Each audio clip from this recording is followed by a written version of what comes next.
Vamos a hablar en este video del iusnaturalismo, especialmente de lo que conoceríamos como iusnaturalismo tradicional que corresponde al clásico, al medieval y al ilustrado. En primer lugar, la importancia que se le atribuye al iusnaturalismo proviene no solamente del valor teórico que tiene, que por supuesto es el criterio más importante en relación con esto, por cuanto es el que permite estudiar los elementos y las categorías jurídicas que interesan en la formación del abogado, sino también que tiene un valor arqueológico, en la medida en la que el estudio del derecho natural se comporta o configura de fondo el conocimiento de la historia del desarrollo de las ideas jurídicas. En esa medida, pues tiene un valor de conocimiento histórico, de tal suerte que no es posible entender las ideas jurídicas sin comprender el desarrollo de las perspectivas naturalistas. Ahora, el naturalismo básicamente nos plantea unas díadas, nos plantea unas bifurcaciones. De un lado tenemos la díada, la diferencia entre naturalismo y positivismo, que de hecho no es una diferenciación o no es una díada que sea original de lo que hoy en día llamaríamos naturalismo, sino que es del naturalismo, podríamos decir, contemporáneo, posterior a la codificación, en todo caso, que es a partir del momento en el que las etiquetas, naturalismo y positivismo, se terminan convirtiendo prácticamente en partidos a los que se pertenecen, más que en formas de aproximación puramente filosófica o puramente científica al estudio del derecho. Ahora, la diada clásica es una bifurcación o una alternativa que se presenta entre el derecho natural y el derecho positivo, con los correspondientes términos que explican o que significan esa bifurcación, esa diada, tanto en el derecho romano, ius naturale, ius positivum, como en la perspectiva griega, donde se habla de justicia natural o lo justo natural y la justicia legal o lo justo legal. Ahora, quedándonos dentro del entorno griego, pues allí encontraremos algunos contradictores de la existencia de esta justicia natural, especialmente será esto lo que nos interese para estos efectos. El primero de ellos, o uno de los que más sobresalen, es Gorgias, es uno de los personajes principales del diálogo de Platón con el mismo nombre. Básicamente la posición de Gorgias es que la justicia es el derecho del más fuerte. O sea, en últimas, lo que él sostiene es que lo justo natural no existe en el sentido de que sea justo, porque lo único que termina siendo impuesto o termina siendo aplicado como justicia natural es aquello que el más fuerte es capaz de imponer. La otra perspectiva es la de Protágoras, que dice que no existe una justicia natural, no existe algo que sea lo justo natural, porque lo único que existe en cuanto a la justicia es el concepto de cada uno y en el mejor de los casos pues se podrá alcanzar algún consenso, ¿no? Pero más allá de eso no existe una categoría objetiva que nos permita saber qué es lo justo en una situación particular. Estos son pues miembros de lo que conoceríamos hoy en día como las sofísticas, son sofistas y pues obviamente Platón y Aristóteles especialmente dedicaron parte de su trabajo a responder las perspectivas de estos dos y otros que sostenían pues, ideas similares. Algo interesante es que, de hecho, si uno se fija, estas son ideas que no han dejado de estar presentes. Hoy en día siguen estando presentes en formas de escepticismo, en formas de relativismo, y pareciera a veces que las presentan como si fueran posiciones muy modernas o muy avanzadas, pero en realidad son increíblemente antiguas. Y de hecho son más antiguas que las posiciones filosóficas de los filósofos que hoy en día conocemos como clásicos. Ahora, ¿qué nos dicen los clásicos? ¿Qué nos dicen especialmente Platón y Aristóteles, en principio sobre la base de las enseñanzas de Sócrates? Que si bien es cierto que lo justo puede ser diferente en circunstancias específicas, o sea, en cada situación particular nos podemos encontrar con que la justicia que se aplica varía, es decir, lo que yo respondo a una situación específica varía de situación en situación porque hay particularidades concretas que hacen que esa justicia tenga que variar. Y sin embargo, no por eso deja de ser universal, porque si bien es cierto que la justicia concreta puede variar de situación en situación, también es cierto que es justo que cambie justamente por esa naturaleza universal que tiene aquello de donde derivo cuál es la respuesta correcta en esa situación específica. Bien, vamos ahora con los malos entendidos mutuos que ha habido entre el naturalismo y el positivismo, que se han dado especialmente por la aplicación indebida de generalizaciones, tomando partes de cada uno de los, entre comillas, partidos y aplicando a la totalidad de esta tendencia o de esta escuela la crítica que se le hace a alguna de sus vertientes específicas. Del naturalismo al positivismo se le ha criticado que implica necesariamente un escepticismo ético, lo cual pues no es necesariamente cierto porque no todos los positivistas son escépticos éticamente, no todos los positivistas consideran que no existe forma de saber cuál es el elemento moral o el elemento ético que sea aplicable a una situación específica o a una norma específica. La segunda crítica que se le ha planteado es que es una doctrina de justificación del poder político, que es el positivismo ideológico, es decir, que el derecho positivo para lo único que sirve es para justificar que quien está en el poder ejerza ese poder. Y la tercera crítica que se ha realizado es que excluye los juicios de valor, especialmente los juicios de valor sobre la realidad y especialmente los juicios de valor sobre la realidad moral.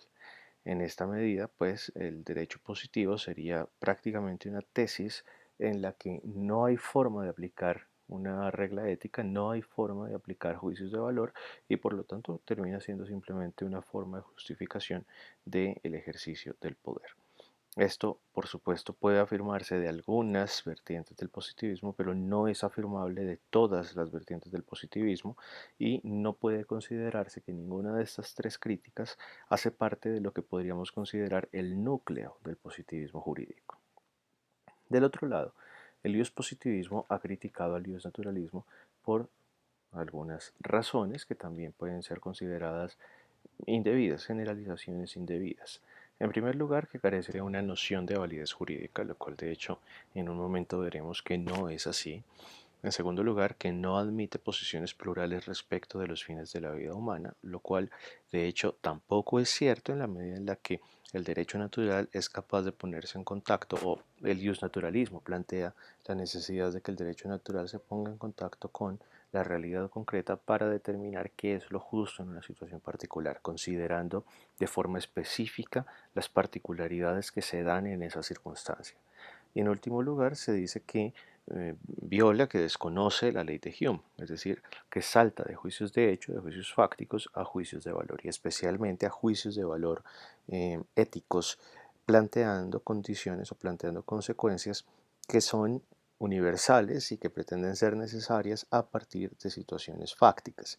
La ley de Hume es la que nos dice que no podemos hacer eso porque el hecho concreto, histórico, históricamente establecido, lo único que nos da es un conocimiento puramente anecdótico, puramente contingente, y es lo que Kant posteriormente llamará los juicios sintéticos a posteriori, que en un momento estudiaremos también.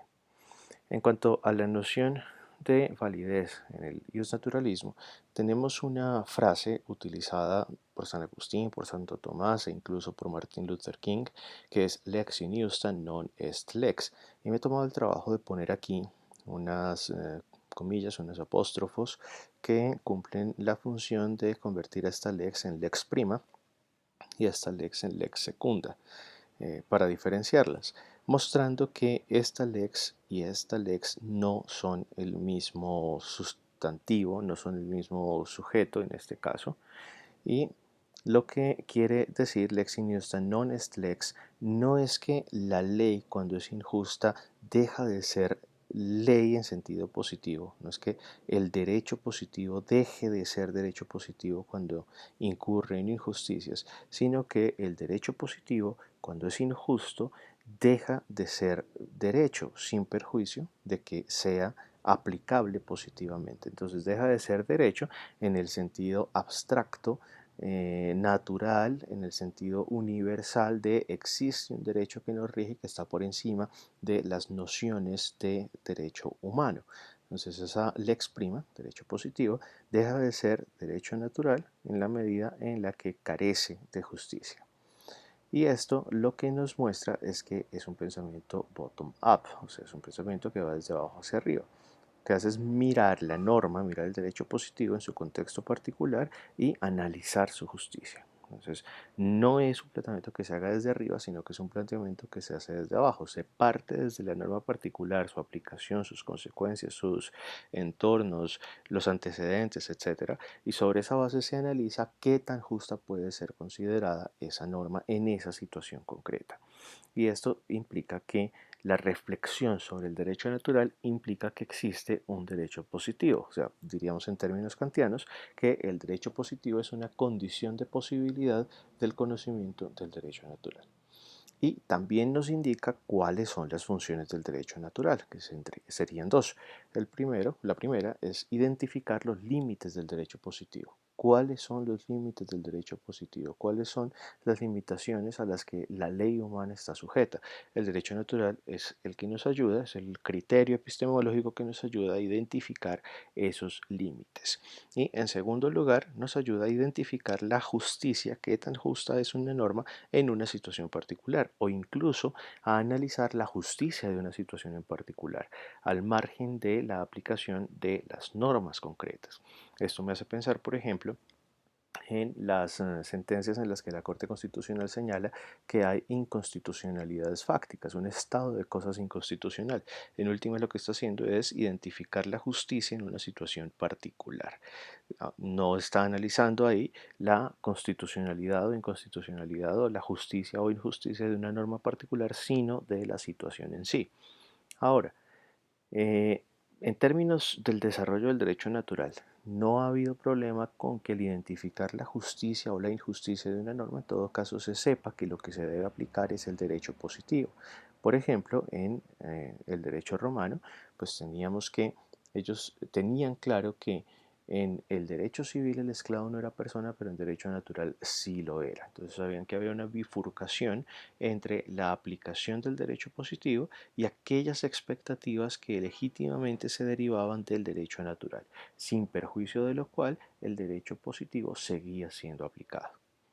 Y vamos finalmente con el desarrollo histórico, en el que vamos a ver primero la época grecorromana, luego la Edad Media y finalmente lo que conocemos como naturalismo ilustrado. En la época grecorromana retomamos entonces la diferencia planteada por los griegos entre lo justo legal y lo justo natural, que es equivalente a la diferencia entre derecho positivo y derecho natural.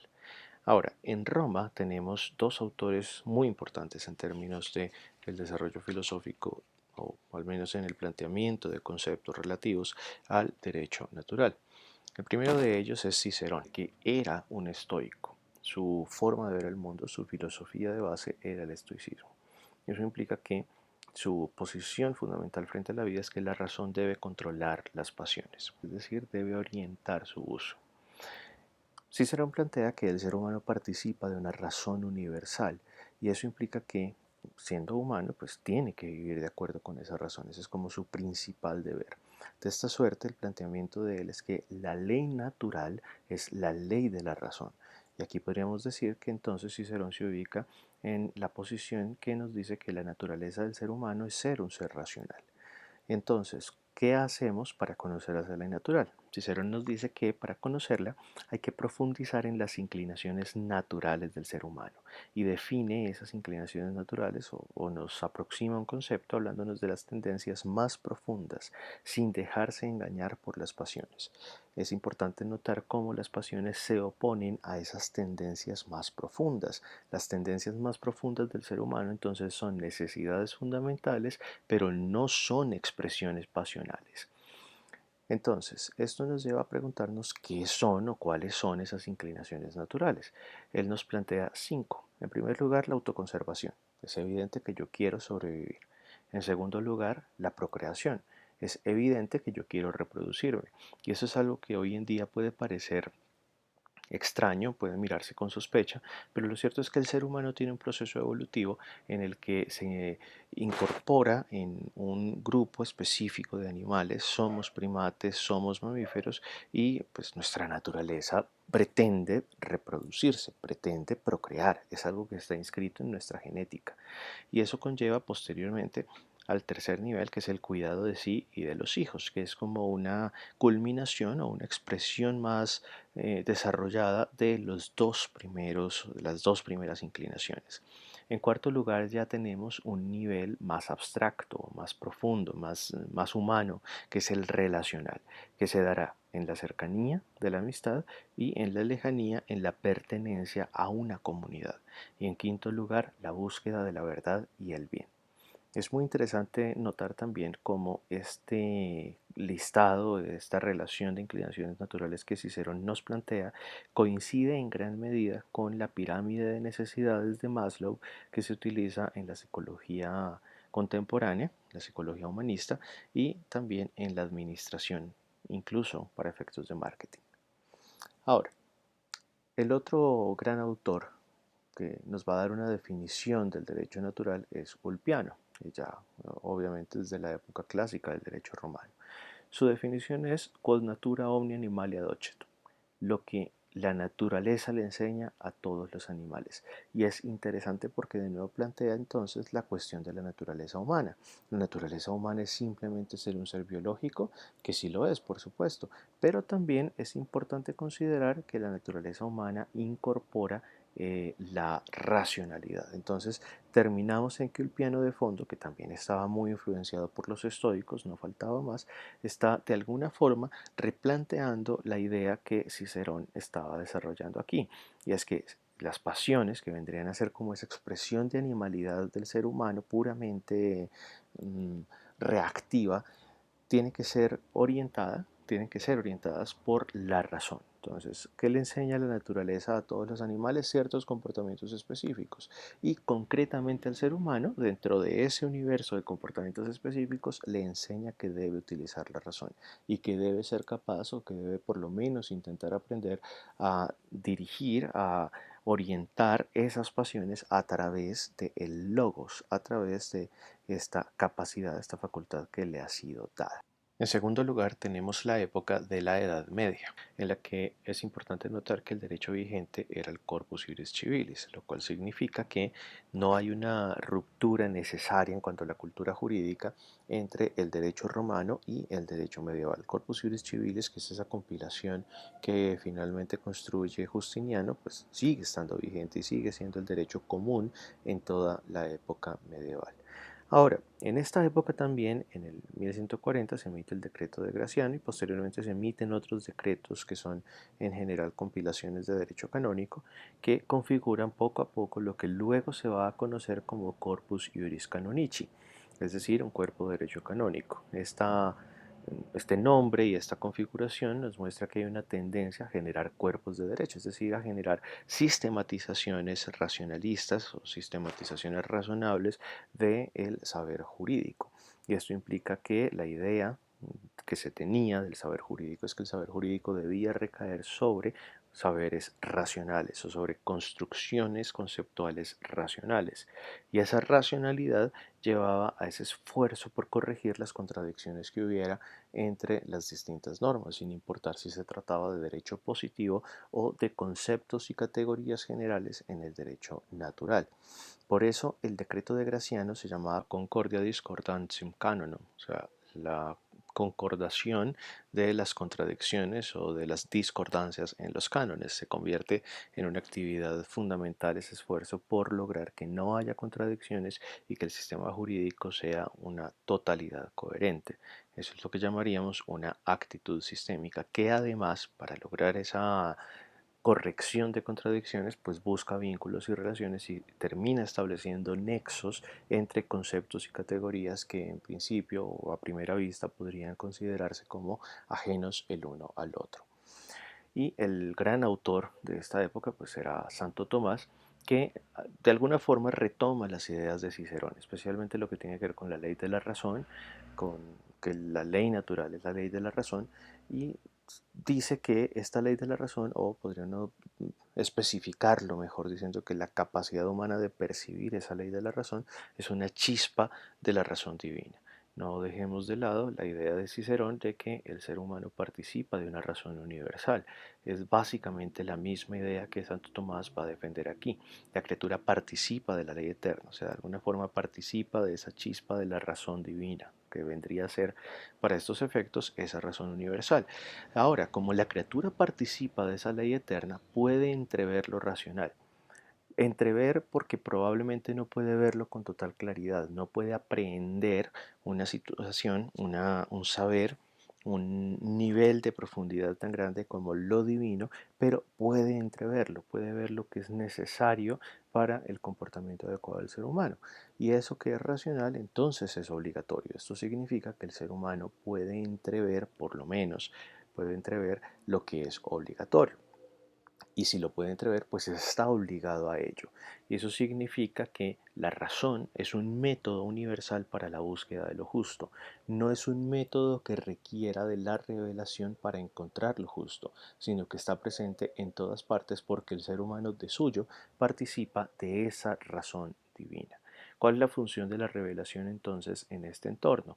Auxiliar, ayudar, perfeccionar, los contenidos o las conclusiones que alcanza ese ejercicio de la razón que se orienta a encontrar lo justo. Pero de hecho, todos los seres humanos, hayan o no recibido la revelación, serán capaces de encontrar las condiciones de justicia en las situaciones particulares a las que se enfrenten. En tercer lugar, tenemos el iusnaturalismo ilustrado, que va a surgir a partir de dos fenómenos teóricos, o sea, dos fenómenos conceptuales que son de gran importancia. El primero es el surgimiento del Estado moderno. Este Estado moderno nuestro, que luego desembocará en el Estado-nación y que implica que se le considera una persona jurídica y una persona jurídica que entra en contacto y en relación con otras personas jurídicas, lo cual comienza a llevar a que el ius gentium se transforme en lo que hoy en día conocemos como derecho internacional propiamente dicho, que obviamente es no un punto de quiebre, sino un proceso paulatino de transformación. Otro proceso que también es un proceso paulatino de transformación es el de la centralidad del individuo. Poco a poco se va caminando desde la pregunta por la justicia en términos ontológicos hacia la centralidad del individuo. Entonces, en vez de preguntarnos por la justicia, nos preguntamos por la naturaleza humana y dentro de esa naturaleza humana nos preguntamos por los contenidos de ese derecho natural que poco a poco se irá convirtiendo en el conjunto de derechos subjetivos naturales. Hay algunos hitos, especialmente algunos autores, que marcan como puntos de inflexión o puntos de desarrollo muy importantes en el desarrollo de este naturalismo ilustrado. En primer lugar, tenemos a Francisco de Vitoria y a Francisco Suárez, que son dos filósofos y teólogos españoles que son probablemente los autores más importantes de la segunda escolástica. La segunda escolástica es una escuela de pensamiento que toma las ideas de Santo Tomás de Aquino, particularmente pues las ideas de la escolástica, pero de forma particular las de Tomás, y las trabaja, las amasa, entre comillas, las desarrolla, las modifica, las enfrenta a las realidades históricas que se van desarrollando en ese momento y van desarrollando los conceptos sobre la misma base, pero permitiendo la flexibilidad que posteriormente va a ser capaz de enfrentarse o va a ser capaz de relacionarse con las situaciones de justicia que se requieran en los momentos concretos. Y a partir de aquí es de donde se va a desarrollar el concepto de derechos naturales aplicables a todos los seres humanos. Esta es la raíz, el fundamento histórico básico de todas las declaraciones de derechos humanos que ha habido con posterioridad. Si bien es cierto que de Vitoria y Suárez no plantearon catálogos de derechos, eso lo va a hacer posteriormente Locke, ellos sí plantearon la existencia de unos derechos naturales que eran aplicables a todos los seres humanos sin excepción. En segundo lugar tenemos a Hugo Grocio, que podríamos situar en lo que en una escuela que podríamos llamar naturalismo laico racionalista. Hay algo importante en cuanto a la visión de Grocio, es que Grocio por supuesto es cristiano, así que el concepto de laico es un concepto de no ser parte del clero. O sea, si soy laico, eso significa que no soy clérigo. Básicamente eso es lo que significa. Y el desarrollo posterior del concepto de laicismo gira en torno a esto, gira en torno a la no confesionalidad, pero no necesariamente y casi que se excluye con las exigencias de ateísmo público. Ahora, Grocio que plantea que si en gracia de discusión, y lo dice de esa manera, ¿no? Él lo dice como una suposición absurda que podría concederse en gracia de discusión. Entonces, si en gracia de discusión supusiéramos que Dios no existe, en todo caso el derecho natural seguiría existiendo. Y entonces, ¿dónde seguirá existiendo? Pues en la preservación de mí mismo, porque quiero sobrevivir, ahí vemos de alguna forma a Cicerón, y en la necesidad de supervivencia de la comunidad, que de nuevo ahí nos encontramos con Cicerón. Entonces, como él hace ese planteamiento de la hipótesis de que Dios no exista, pues es que se le termina llamando como padre del justnaturalismo laico racionalista. Con posterioridad vamos a tener unas perspectivas cercanas al contrato social o relativas al contrato social, y de forma especial sobresale aquí Thomas Hobbes, que nos va a hablar del estado de naturaleza en contraposición al estado civil. Ahora, este concepto de estado de naturaleza suele tomarse como si fuera una ficción histórica, pero no lo es. No es que Hobbes supusiera que históricamente había ocurrido esto de esa manera, sino que había planteado el concepto de estado de naturaleza como un instrumento epistemológico, un instrumento cuya función, un instrumento que sirve para justificar el momento conceptual precedente al estado civil. Es decir, tenemos el estado civil en el que todos estamos incorporados y hay que preguntarse, bueno, ¿y qué hay antes? Pues antes hay un momento conceptual. Es un momento conceptual, es un momento teórico en la medida en que de hecho, no es un momento histórico, pero lo necesitamos como presupuesto lógico para la existencia de este estado civil. Es algo así como la Grundnorm de Kelsen posteriormente, además que Hobbes evidentemente influyó en, en Kelsen hasta el punto de que a Hobbes se le considera como el padre del positivismo. Ahora, este concepto de ley natural que plantea Hobbes en esta lógica que él está manifestando es que la ley natural es, es una categoría de paso, es un momento que permite unir un estado de naturaleza cuya función es puramente epistemológica para estos efectos, y el estado civil que tenemos en este momento.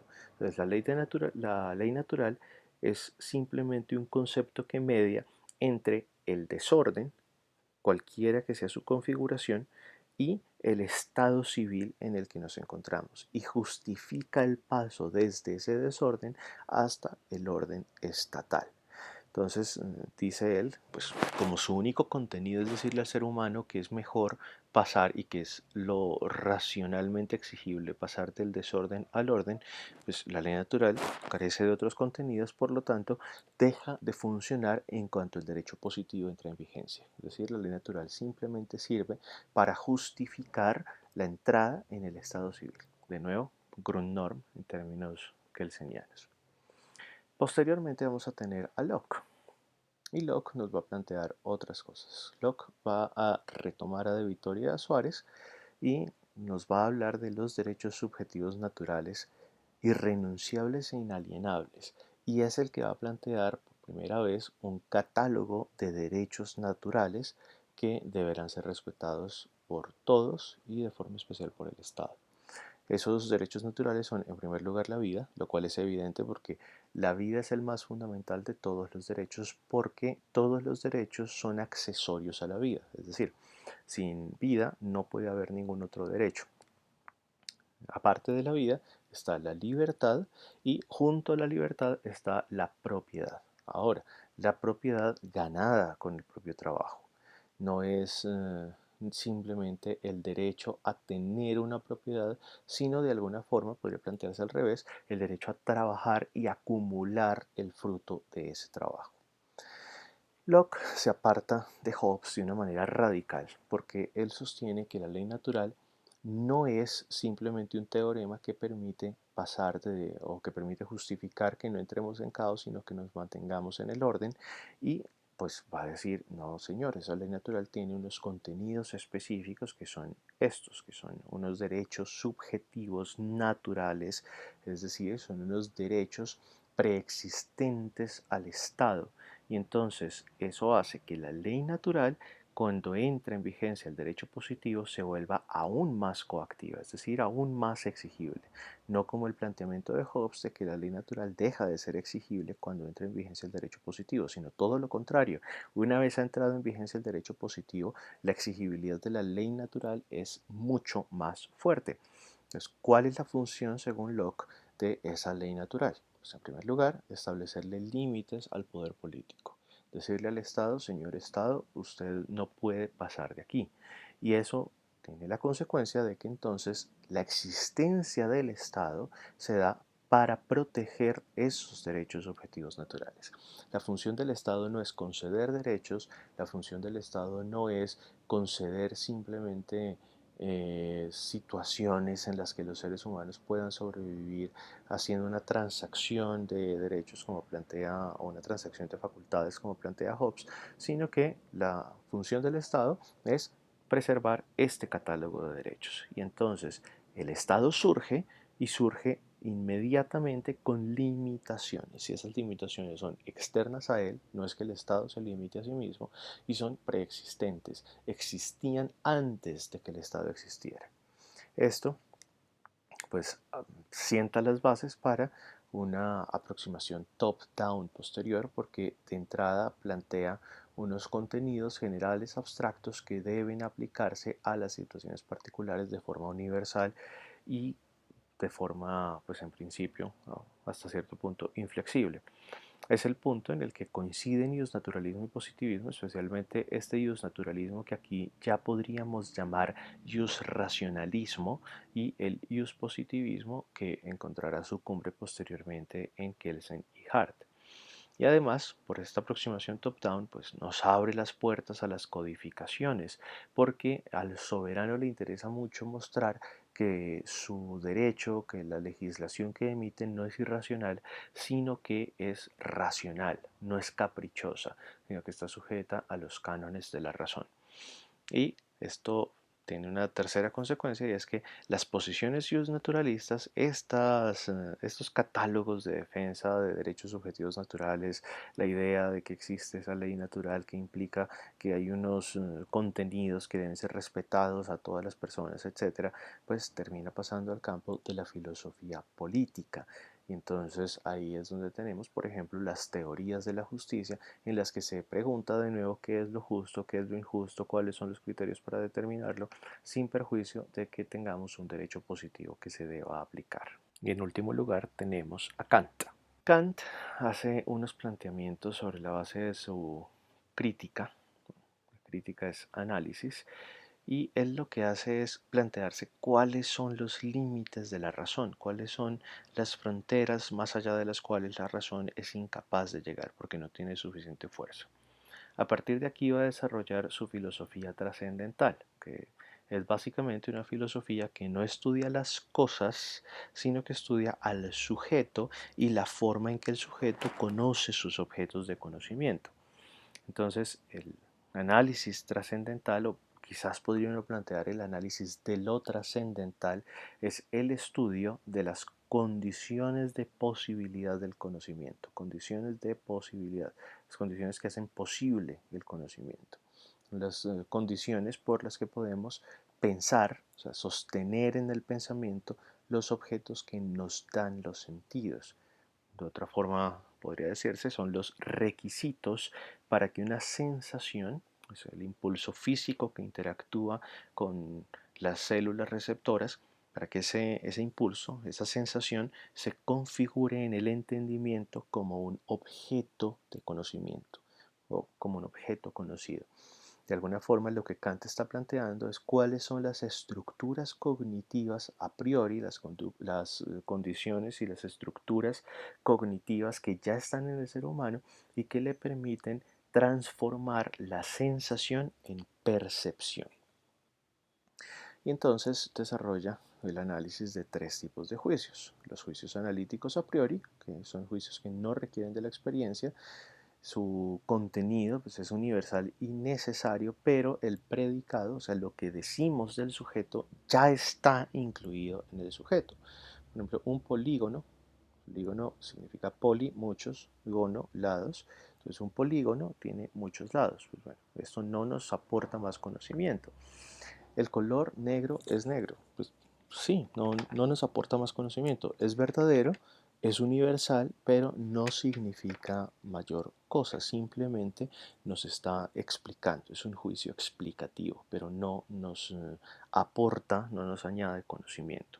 Luego tenemos los juicios sintéticos, que son juicios a posteriori. A diferencia de los juicios analíticos, estos juicios sintéticos son juicios empíricos, es decir, se basan en la experiencia. Entonces, ¿qué ocurre? Pues que aquí yo sí puedo añadir conocimiento. Este no es un juicio explicativo, sino un juicio extensivo. Extiende el conocimiento que tengo del sujeto. Como decir, esa mesa es de color café, estas empanadas son deliciosas. Cualquier otra manifestación en la que el predicado añade algo al sujeto. La mesa podría ser de color rojo, podría ser de color negro, podría ser de color blanco. Las empanadas podrían ser horribles, podrían ser grasosas, podrían ser pequeñas, podrían ser insípidas. Este predicado entonces me está añadiendo un conocimiento, me está dando conocimiento adicional respecto del sujeto. Pero hay un problema con esto en el empirismo y es justamente la misma ley de Hume. Y es que esta experiencia, esto que he adquirido por la experiencia, es decir, este saber que la mesa es café o este saber que las empanadas son deliciosas, solamente me hablan de esas empanadas o solamente me hablan de esa mesa. No puedo derivar universalidad de la contingencia, no puedo derivar una norma, un concepto general a partir de esa experiencia anecdótica que estoy teniendo con ese sujeto particular. Entonces, el trabajo de Kant se orienta a preguntarse y a defender que sí es posible que existan juicios sintéticos a priori, es decir, juicios que sean empíricos y que sin embargo me den un conocimiento universal y necesario, un conocimiento que sea aplicable en todas partes, a pesar de que tengan una base empírica. Y allí es donde plantea los juicios sintéticos a priori. Estos juicios empíricos universales, estos juicios sintéticos a priori, lo que harán es permitir añadir conocimiento a partir de la experiencia de un modo universal, un conocimiento universal. En materia de derecho, entonces, la pregunta que se hará Kant, o las preguntas que se hará Kant, serán relativas a las condiciones de posibilidad del derecho y de la moral. ¿Qué tan posible es que lleguemos a conocer unas, pues el derecho y la moral, unas categorías de derecho y de moral que sean universales, que sean aplicables en todas partes y que sean constatables empíricamente, o más bien que sean adquiribles empíricamente y sin embargo que sean universalizables? Entonces va a plantear que el derecho natural es el criterio de posibilidad del derecho positivo. Puede pensarse de la siguiente manera. El derecho natural de alguna forma estaría incorporado como estructura del entendimiento y ese derecho natural, que sería una capacidad a priori, sería la que se le aplicaría a la experiencia de lo jurídico en lo concreto para verificar la justicia de eso jurídico en lo concreto.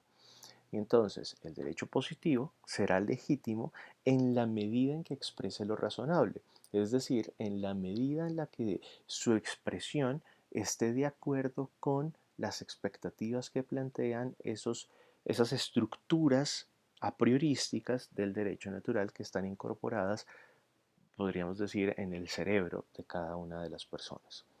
Entonces, a partir de estas ideas, Kant desarrolla la idea de que el derecho natural, que además es una idea pues, muy de Locke, el derecho natural se conforma por el conjunto de obligaciones que las personas pueden conocer por su sola razón. Ya no se refiere tanto, y eso es importante, a los derechos, al catálogo de derechos, sino que Kant lo plantea en términos del catálogo de obligaciones, que obviamente pues, en términos jurídicos son dos caras de la misma moneda, pero en términos de filosofía política plantean el asunto desde una perspectiva diferente. Aquí no se trata de cuáles son mis derechos, sino de cuáles son mis deberes, cuál es el deber que me corresponde a mí y que yo puedo conocer por la sola aplicación de mi razón. Y por lo tanto, entonces señala, el derecho positivo es el conjunto de obligaciones que el legislador emite a partir de sus códigos, leyes, decretos, etcétera, con base en el derecho natural, porque de otra manera ese derecho positivo, pues aunque seguirá siendo derecho positivo, dejará de ser legítimo. Lex injusta non est lex. Muchas gracias.